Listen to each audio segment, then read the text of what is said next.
Sa kabila ng pagputok ng tinaguriang biggest corruption in Philippine history, hindi pa rin daw tumitigil ang ilang mambabatas sa paghingi ng lagay sa mga government contractor. Ayon sa source ng Billionaire News Channel, tuloy pa rin ang ganitong kalakaran pero discounted na raw ang porsyento. Narito ang exclusive political update ni Josh Malimbay.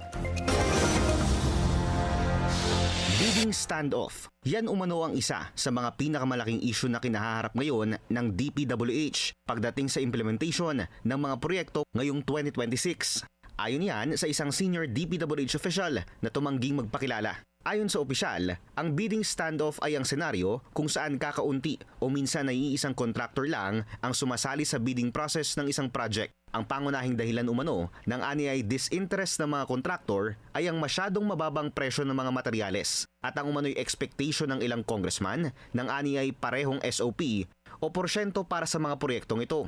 Ayon sa DPWH official, ito raw ang dahilan kung bakit puspusan pa rin ang intervention ng mga mambabatas sa 2026 DPWH budget sa BICAM. Isang halimbawa ani rito ay ang malaking pagtapyas sa budget ng Foreign Assisted Projects o FAPs.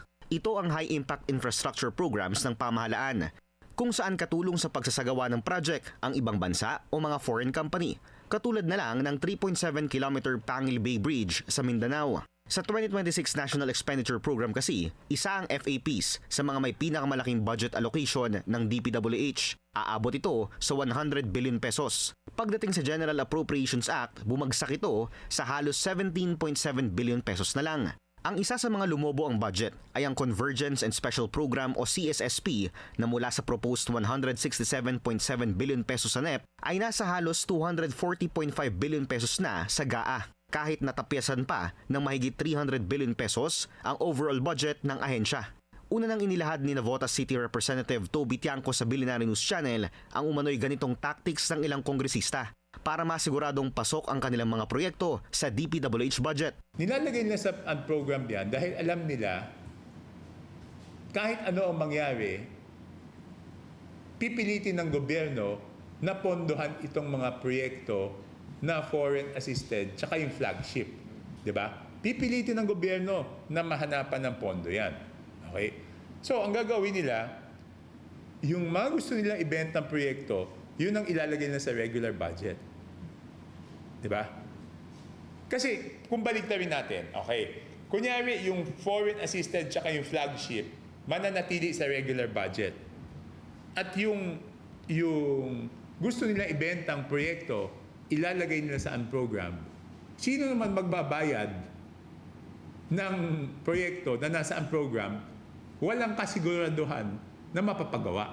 Ayon sa isang major DPWH contractor na nakausap ng aming team at tumanggi ring magpakilala, tuloy pa rin ang ani ay SOP sa kabila ng pumutok na flood control scandal. Pero ibinaba raw ang porsyentong hinihingi umano ng mga mambabatas na tumatanggap ng kickback sa 15%.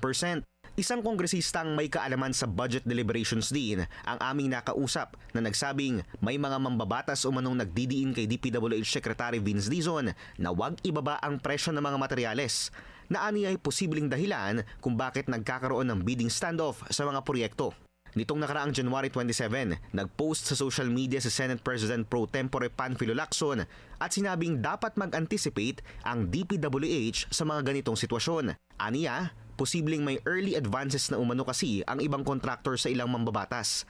Matapos ma-finalize ang NEP noong nakaraang taon, na tila hindi makakatulong para mapigilan ang isang aniyay looming infrastructure crisis. Kung susuriin ng DPWH Transparency Server, 381 contracts ang kasalukuyang for procurement o nasa bidding phase na. Marami rito, kahit na December 2025 pa binuksan ang bidding process, wala pa rin nakalagay na contractor bidder hanggang ngayon. Sumangguni kami sa ilang mambabatas. Ayon kay Congressman Tiangco, wala pang na-publish for bidding sa kanilang distrito. Pero posibleng may delay daw talaga ang procurement ng mga proyekto ngayong taon, lalo na't fina-finalize pa raw ng Central Office ang Construction Materials Price Data o CMPD, na para sa kanya raw ay okay lang, basta maitama ang presyo ng mga materyales sa mga kontrata ng DPWH. Para naman kay Las Piñas Representative Mark Santos, wala pa raw siyang nababalita ang paggalaw ng mga proyekto sa kanyang distrito. Pero panawagan niya patuloy na transparency at accountability pagdating sa implementasyon ng mga infrastructure project. Simple lang, Kung malinis ang gobyerno, walang dapat itago. Transparency at accountability ang pinaka-epektibong panlaban sa graft at corruption.